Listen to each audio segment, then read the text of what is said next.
Bakit ka uuwi? Ano gawin mo dun? Sobrang tagal na kasi ako din nakapagbakasyonan eh. Namiss ko yung lugar namin.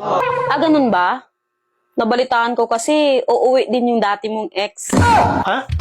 Uwi ba? Di ko alam yun ah. Kaya pala nakita ko sa ticket, magkatabi upuan nyo. Malaki ba yung sa kanya? Andiyan ka na naman. Hindi ko naman alam kasi wala naman nangyari sa amin. Pinakitaan ka siguro ng malaki. Kasi mahilig ka sa malaki. Alam mo, lagi kang tamang hinala eh. Bakit? Mas malaki ba yung sa kanya kaysa sa akin? Magsabi ka ng totoo. Kunti lang naman diferensya. Kita mo? Kung walang nangyari, bakit mo kabisado?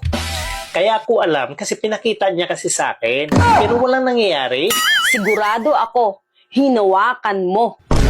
Never kong hinawakan, Han. May asawa ako. Ayaw ko magkasala sa'yo.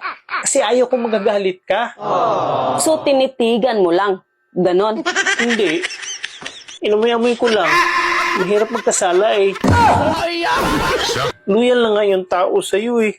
Oh, nandito pa nga yung amoy oh.